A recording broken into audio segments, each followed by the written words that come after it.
Okay, so this is the last Raw before the Night of Champions. Of course, I got to be in Canada. Being in Canada meant Edge got to come back to host the Cutting Edge, where he pretty much ran what every Triple H hating smark wants to hear somebody run. You know, Triple H was a horrible judge of talent. He didn't think certain popular superstars would make it. He married into the business to become successful. You know, he interviewed Daniel Bryan. Decent little intro for Daniel Bryan. Then Orton came down and H came down, and it just kind of, really didn't seem to. It seemed to take a lot of space. That was one of the two big time fillers. The other one was Paul Heyman slipped on some water, faked an injury, brought his own doctor. His doctor said he was injured. The E-doctor showed up and said he was not injured. Then Punk did a rundown. Heyman ran away. Therefore, their handicap match, not for the title, is going to continue. Rob Van Dam had a match against Ryback, which ended in a DQ when Ryback decided to, the second time he grabbed Rob Van Dam, put him into an atomic drop sort of position, then ran him crotch first into the ring post. Kofi Kingston had a match with Curtis Axel. Had a really solid match on SmackDown.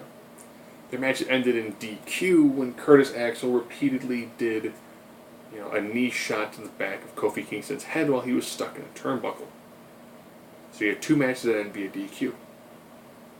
Antonio Cesaro took on freshly returning Santino Marella. So of course, therefore, he had to lose. Goldust had a match with Randy Orton. Did a great job hyping Goldust throughout. Maybe wish, how come there is no Goldust DVD? Yeah, great feuds, great mic work, beautiful character, really bizarre and unique. It would show a lot for what he's actually done for his career. And like most times when a Rhodes takes on Randy Orton, great match, solid match. And he lost. The idea, of course, being if Goldust were to win, Cody would get his job back. Solid match, nice storyline. They're building a lot for when Rhodes makes his return, probably near the time of Survivor Series. They also mentioned they couldn't attack Edge. They beat up Christian. Christian, of course, suffered a concussion a couple weeks ago. It's a pretty bad concussion, so he'll probably be out for a while. Probably for his inevitable return near Survivor Series. Bray Wyatt had a match against Dolph Ziggler. Decent match. I still think Bray has had better matches in NXT than he's had currently on the E roster, but all in all, not a bad match. He gets a victory over Dolph Ziggler. Solid match. Damien Sandow took on The Miz. Fandango came down to distract The Miz, allowing Sandow to get the victory. And then Daniel Bryan had a match against Dean Ambrose. And he got the victory. He did beat Dean Ambrose. Then he got beat down by Orton, as well as The Shield. While the whole time Big Show was told he couldn't lay a hand on The Shield. We were hoping maybe he would use a steel chair, he would kick the Shield here, so they couldn't hit the Shield, but nothing about not hitting Orton. So I hope they would have done something more with that. They really didn't. Alberto Del Rio had a match with R-Truth, and he beat him. So therefore, looking back, R-Truth recently defeated Damien Sandow. Alberto Del Rio defeated R-Truth. Therefore, Alberto Del Rio should be able to beat Damien Sandow. They also did a 6-diva tag match. I say 6-diva tag match. That's what it was, but ironically the team of Natalya, Brie, and Naomi, only Naomi and Natalya were in the ring.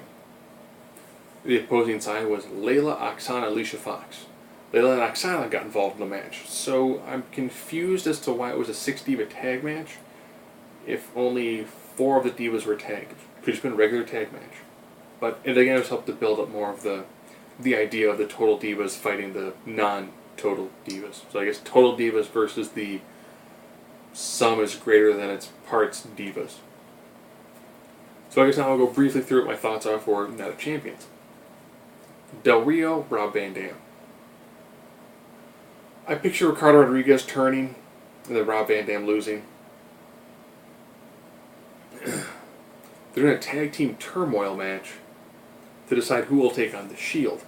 I picture the Shield pretty much retaining their tag belts. In the match between Curtis Axel, Heyman, and CM Punk, to be honest, I do picture this being the match that kind of helps end the Paul Heyman CM Punk thing. But it would be unique to see Punk lose the match by DQ. It would make it allow to go a little bit longer. It doesn't need to, but Punk doesn't have a whole lot going on right now currently. But I do picture Punk winning that match. The Divas match. It's a fatal four-way. It'd be great to see AJ retain. I think AJ retains, it builds more for the Divas division. I'd love to see either AJ retain or Natalya win. I think that's the direction that match needs to go.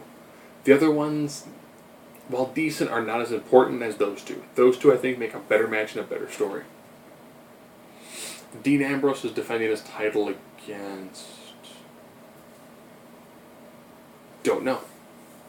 So Good Night Champions where his belt might not be defended. Because for a while he was feuding with Rob Van Dam, unless he's going to take on the Big Show, which would be an awkward match to get started all of a sudden. Now for the WWE Championship. Ironically, it ended, this week's Raw ended, with Daniel Bryan hitting his knockout shot and holding the title over Orton. Normally, if the face is victorious, he tends to lose the pay-per-view. That having been said, I think he can win. I think if he wins either by DQ or by countout, that'd be impressive. Or if they go good old-fashioned screw job. You know, if they end up going for, he ends up getting a count, but Randy's foot's on the rope or underneath the rope, to have him do the match again, to then lead to Randy Orton hitting an RKO out of nowhere. And then they can keep that feud going.